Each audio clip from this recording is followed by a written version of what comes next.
नहीं प्रीति बिनु परतीति किसी को जब तक नहीं जानोगे तो प्रेम उत्पन्न नहीं होगा। जाने बिना ना हो ही परतीति और बिन परतीति हो ही नहीं प्रीति। जाने बिनु ना हो ही परतीति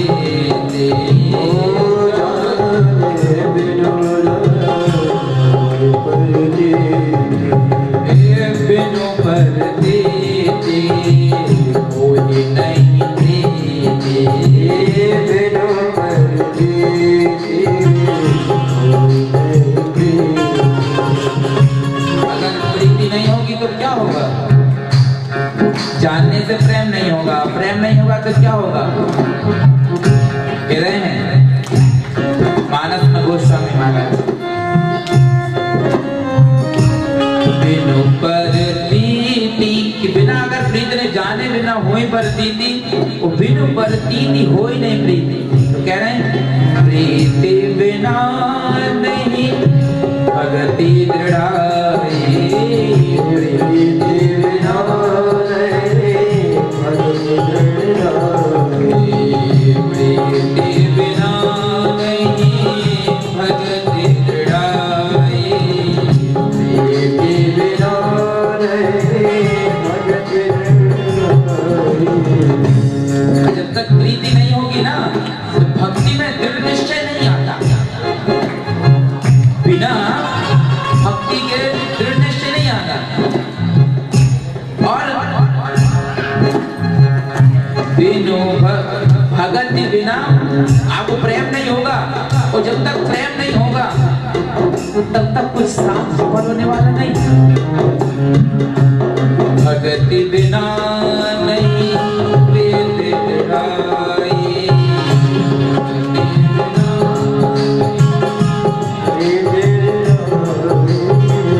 जिन खगेश जल की चिकनाई जिवे खगपति जग में चिकनाई। कह रहे महाराज उसी प्रकार जिस तरीके से जल में आप कितना ही तेल डाल दो, घी डाल दो, और वहां चिकनापन होगा नहीं, बह जाएगा। उसी प्रकार भक्ति आवश्यक है। भक्ति करो, भक्ति के बिना कुछ नहीं संभव।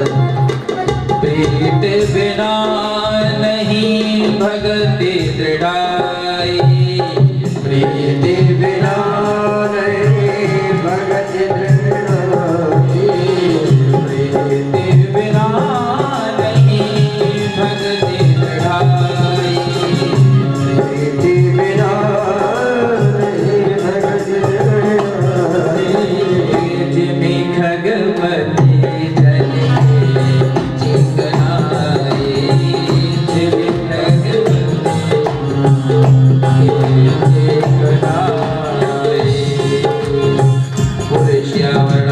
चंद्र भगवान की। इसलिए जानना आवश्यक है। वही यहाँ पे श्री सूत जी महाराज बता रहे हैं कि इस पुराण को श्रवण करने का फल क्या है। कह रहे हैं सदा सेव्या सदा सेव्या सदा सेव्या विशेषतः एतत् नर्मदा पुराणस्य कथा परम पावनी। सदा सेव्या इस नर्मदा पुराण को सदा सुनो, हमेशा श्रवण करिए जहां मौका मिल जाए। इस कथाओं को जो है चरित्र को सुनने से, कथाओं को सुनने से प्रीति उत्पन्न होती है। इसमें जो आनंद कह रहे हैं महाराज, ऐसी परम पावनी कथा है कि समस्त दान समस्त धर्मों को देने वाली है कथा। इसलिए सदा से हमेशा सुनना चाहिए। सुनने का बड़ा फल है।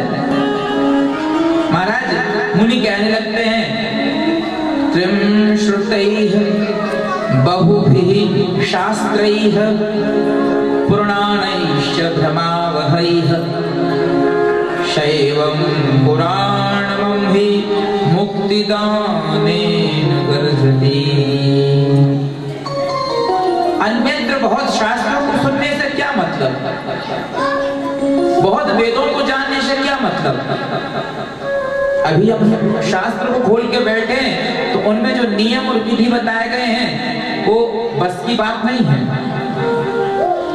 भजन की जो विधि देख लेंगे ना तो वैसे भजन करने की इच्छा खत्म हो जाएगी। ऐसा आसन होना चाहिए, ऐसे बर्तन होना चाहिए, कौन का भजन कर रहे हैं उसके अनुसार उसकी माला होनी चाहिए। हर भक्ति के लिए, हर भजन के लिए अलग माला, अलग आसन, यहाँ तक कि माला और आसन के वर्ण का विधान भी है।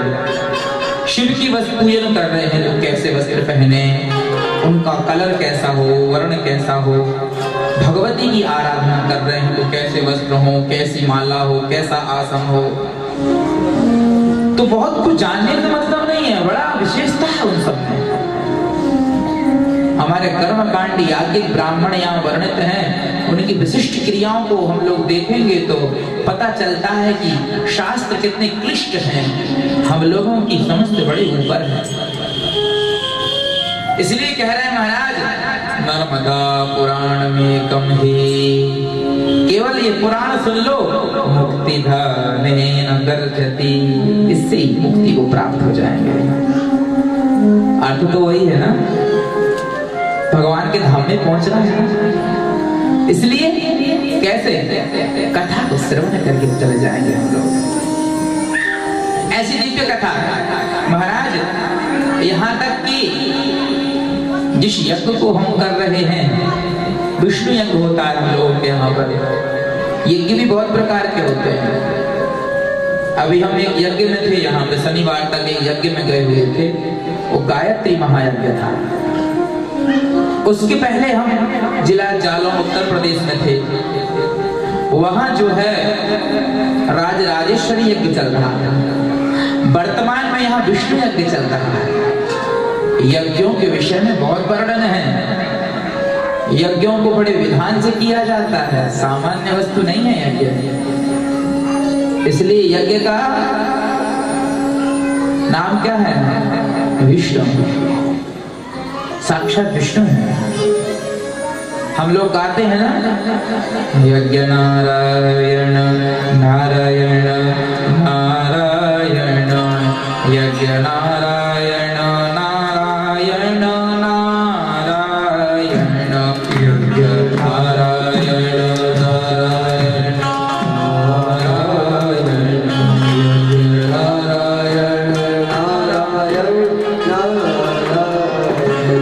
यज्ञ नारायण नारायण नारायण,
कितना क्लिष्ट होता है यज्ञ की आगे चर्चा भी आएगी, क्योंकि समय बहुत कम है। यज्ञ के विषय में बड़ा विशिष्ट वर्णन है। आगे आपको कथा जब श्रवण करेंगे तो यज्ञ के विषय में बताया गया है, तो उस समय हम बताएंगे आपको, क्योंकि उस विषय पे निकलेंगे, हमको इस तरफ भी चलना है ना। तो यहाँ सूत जी महाराज कह रहे हैं, अश्वमेध सहस्राणि वाजपेय शतानि च कलां नर्मदा पुराणस्य नार्हन्ति खलु षोडशी। अश्वमेध यज्ञ बहुत कम होते हैं, अब नहीं होते।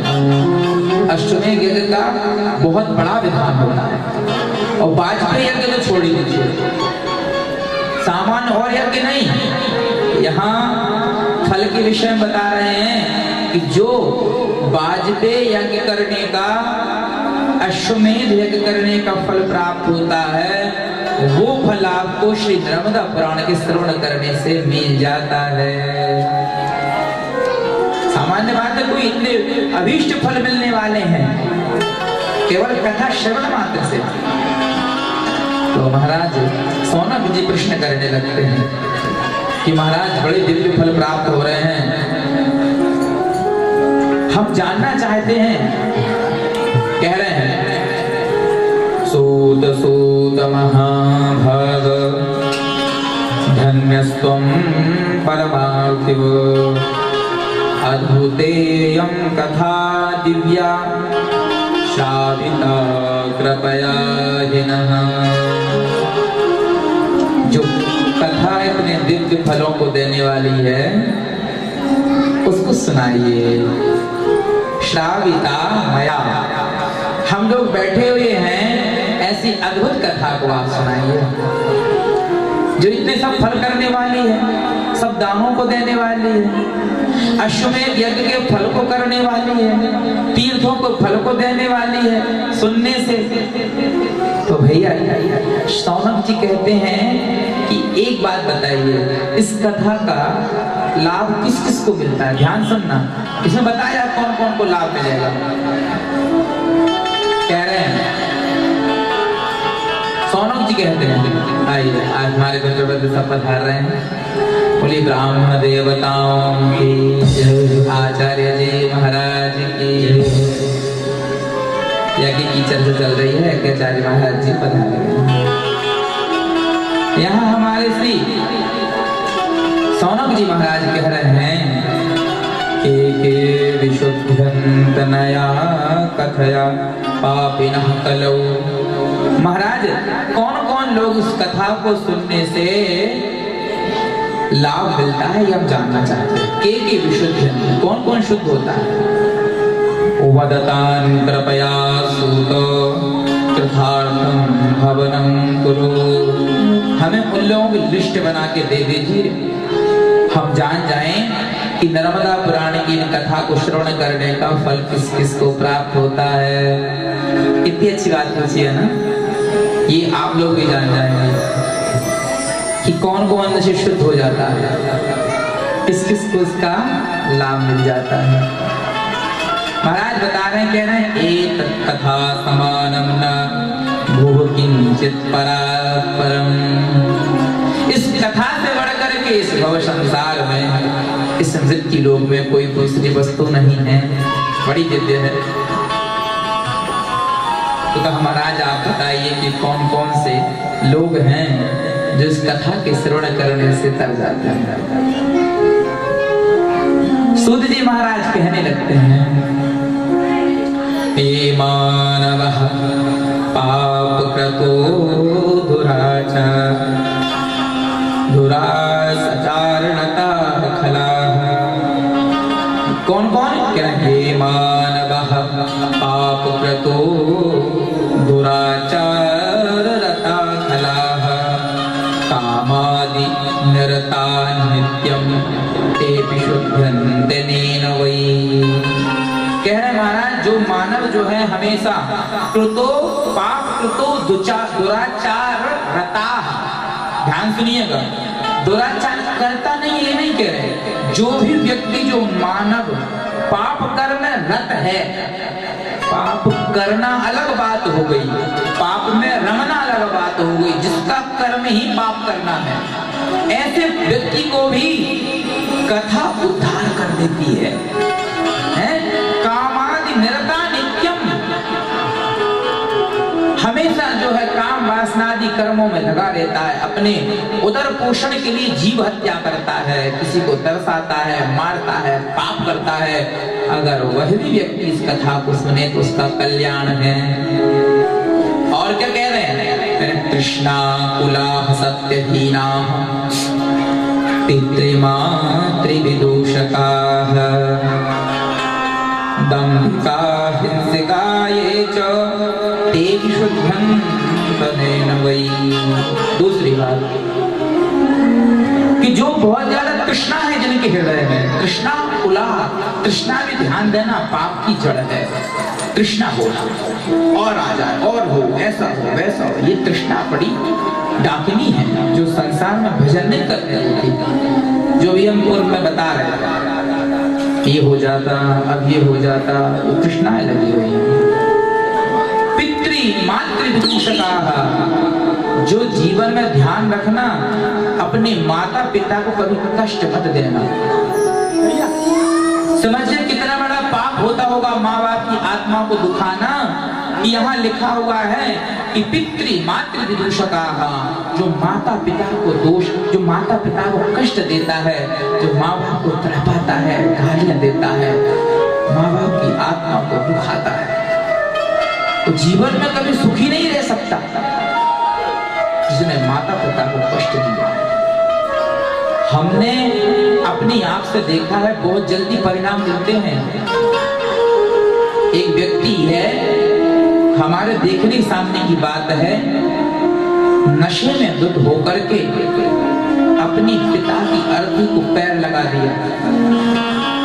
इस व्यास पीठ से कह रहे हैं, बिल्कुल सत्य बात है, हमारी देखी हुई बात है। नशे में उसने अपमान करके अपने पिता की अर्थी को पैर लगा दिया कि मुझे नहीं जानना। 3 साल के अंदर में उसका पैर जांघ के पास से कट गया था। भोपाल में रहा जाकर के, बहुत दूर की बात नहीं, बताएंगे नहीं एकदम खुल के कि कौन व्यक्ति था। भोपाल में जाकर रहा,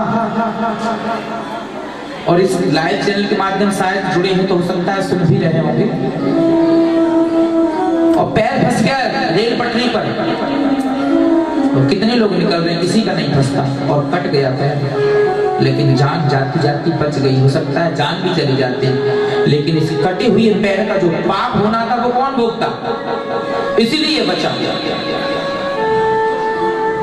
जो भी माँ बाप से अभद्र बात करते हैं, माँ बाप की आत्मा को कष्ट देते हैं, माँ बाप को ठुकरा देते हैं, उनको जीवन में कहीं भी पनाह मिलने वाली नहीं है, शरणागति नहीं मिलने वाली।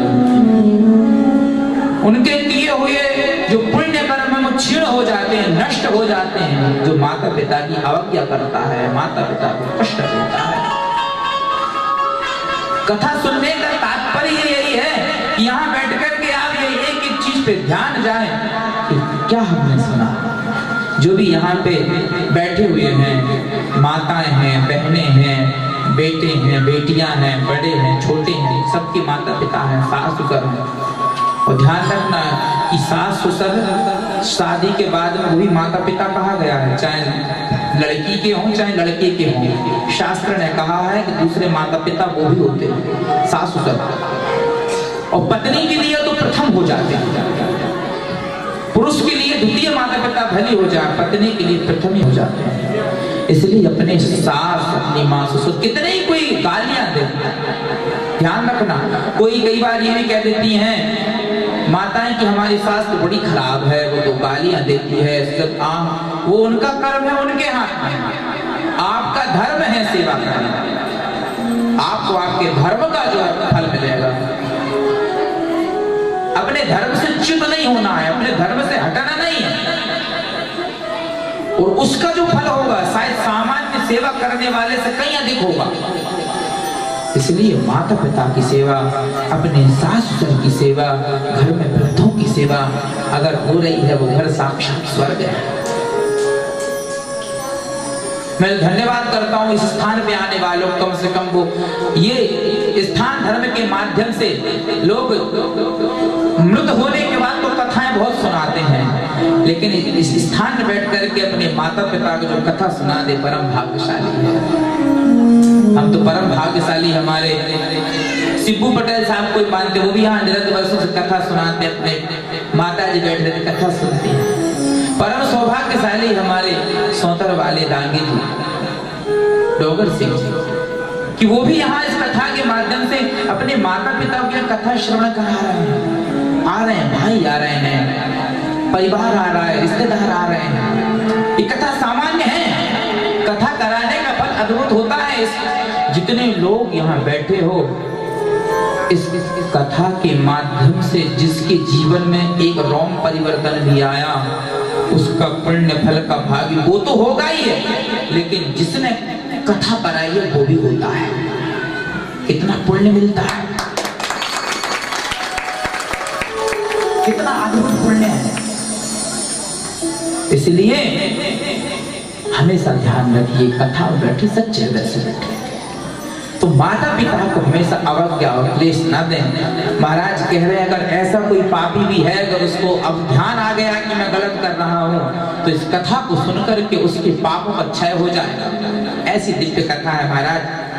कहने लगते हैं,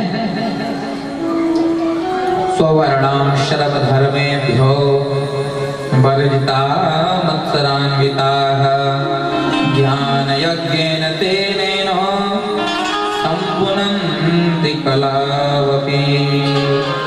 जो अपने धर्म से स्वधर्म निधनो श्रेयः, गीता कह रही, ध्यान देना, स्वधर्म निधनो श्रेयः परधर्म भयावहः। अपना धर्म श्रेयस्कर है, धर्म को कभी छोड़ना नहीं चाहिए। स्वधर्म निधनो श्रेयः, जिस धर्म में आपने जन्म लिया, जो आपका धर्म है, धर्म की जो डेफिनेशन है, जो धर्म की व्याख्या है, बड़ी विस्तृत है, बहुत बड़ी व्याख्या है धर्म की। बताएंगे, आगे चर्चा होगी। धर्म केवल इतना ही नहीं है कि आपने पुण्य कर दिया, धर्म हो गया। सत्यम, सत्य बोलना, शौचम, पवित्रता से रहना, सत्यम शौचम, दया, दया रखना सब जीव मात्र पे, दानम, दान करना, इत्यादि तमाम वस्तुएं धर्म में आती हैं। धर्म छोटी वस्तु नहीं है। इसलिए अपने जिस धर्म में जन्म लिया, उस धर्म की नीति के अंतर्गत रहिए, बाहर मत जाइए। अगर आजकल तो लोग पता नहीं कहां कहां जा रहे हैं, आपका धर्म है उसको मानिए। लोग मस्जिदों में जा रहे हैं, मजार में जा रहे हैं, वहां चद्दर चढ़ा रहे हैं। मैं उस धर्म की निंदा नहीं करता, वो धर्म अपने लिए उनके लिए ठीक है। आप क्यों अपने धर्म में, आपके हनुमान जी महाराज कम है, आपकी मां नर्मदा मैया कम है, आपके शंकर भगवान कम है, श्री रामचंद्र जी कम है, जो जहां मरा हुआ व्यक्ति गड़ाते। मजार क्या है? मजार क्या है? व्यक्ति, उनके जो भी गुरु थे वो मर जाते हैं, मरने के बाद उनको एक स्थान पे गड़ा दिया जाता है, गड़ा करके जो वहां बना देते वो मजार कहलाती, जहां चद्दर जाके उड़ाते हैं। आपका कौन सी वहां पे हम लोगों की अटक रही, वहां जाए। ये धर्म को, अपने धर्म के प्रभाव को छोड़कर कहीं भाग रहे हैं अन्यत्र, बड़ी विपत्ति की बात है। एक मुस्लिम के पास सब जाते थे,